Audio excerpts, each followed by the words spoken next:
Hi, third grade crew. Guess what? We are on the very last chapter of Bat and the Waiting Game.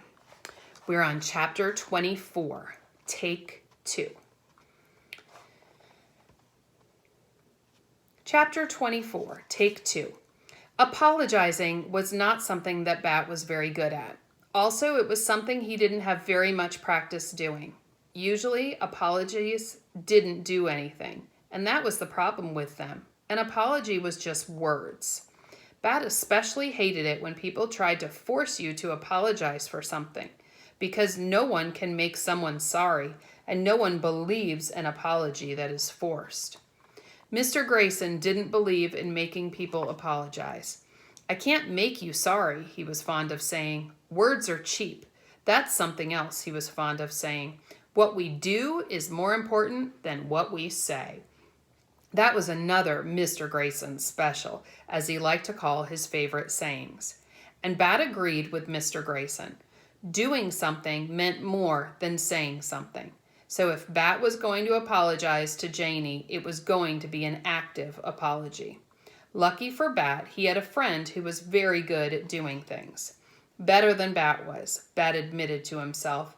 Bat liked to be good at things. He liked to be an expert. And to be an expert, you have to learn from experts. When Bat wanted to learn more about the care and feeding of skunks, he'd gone straight to world skunk expert Dr. Jerry Dragoo.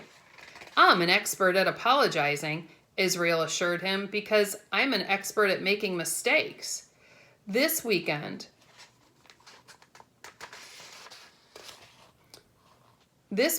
was an every other weekend, so Dad picked Bat up at school. Normally, they would have picked Janie up next, but Dad told Bat that Janie would be spending the afternoon with one of her friends. The first thing Bat asked Dad before he even got into Dad's little car was, "Can you take me over to Israel's house after breakfast tomorrow? He and I have a project to work on." "A school project?" Dad asked. "No," said Bat, "a secret project." On Sunday evening at 5 o'clock, everything was ready. Bat and Israel had set up 2 rows of chairs in Israel's backyard. Israel's mom had lined the walkway with clay bowls, each filled with water and topped with a floating candle. The night before, Dad had helped Bat find the phone numbers for Frida and Karina and Maggie, and Bat had called them all. "I know I messed up your play," he told each of them, "and I want to make it up to Janie. Will you come over to my friend Israel's house at 5 o'clock on Sunday night?" Mom was there with Janie's favorite brownies, just like Bat had asked. Soon, Israel's yard was full of people. Even Lawrence came wearing his blue scrubs again. "Sorry, Bat, I didn't have time to change," he said. "That's all right," Bat told him. "You look more like yourself this way." Lawrence laughed his wonderful laugh. His laugh was one of Bat's favorite sounds in the whole world. Finally, Bat heard the honk of Dad's car coming from the front of the house. "Janie's here," Bat announced, running up the pathway to the front of the yard. His heart beat as if he'd run all the way around the block, and his arms folded into his excited flapping motion. Tom went to the front door to let Dad and Janie in, and a minute later, he led them out the back door and into the yard. Janie's eyebrows shot up and her mouth opened in a surprise "oh" as she stepped onto the grass.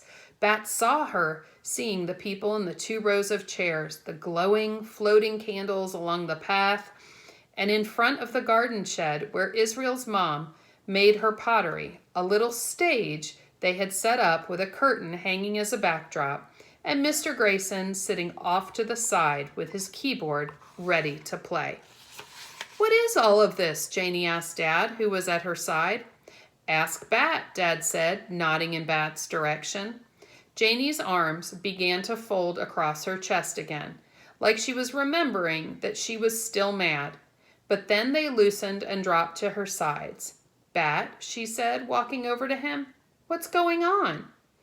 "I'm sorry I brought Thor to your show, and I'm sorry that he's sprayed," Bat said.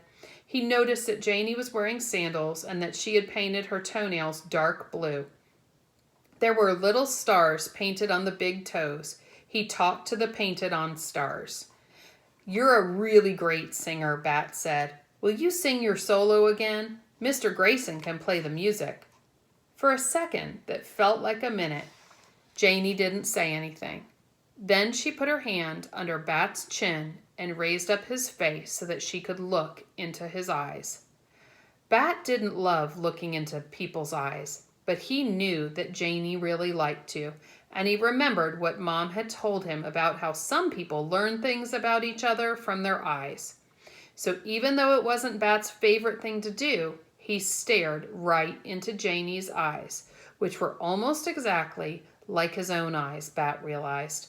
A brown so dark it was almost black and shiny.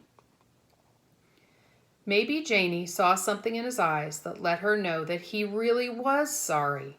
Or maybe she just liked the candles and the stage because she smiled and gave Bat a hug, which he did like, and the press of her arms, the smell of her apple shampoo.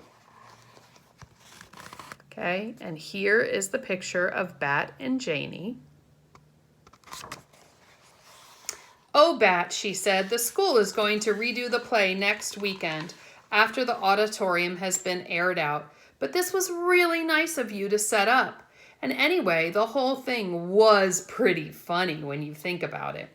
She dropped her voice to a whisper just for Bat to hear. "Also, I didn't mean it when I said that I wished Mom had never brought Thor home. I'm so sorry that I said that."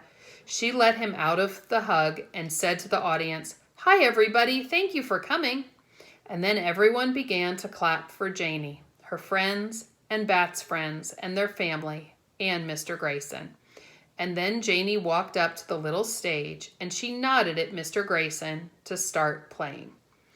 Bat sat down next to Israel, who had saved a seat for him. Then he pulled something out of his pocket to show Israel. It was the clay skunk Israel had made for him. "Hey," Israel whispered, "you're carrying it. That's so cool." Bat grinned and rubbed his fingers along the clay lump, memorizing the way the words "from Israel" felt against his thumb.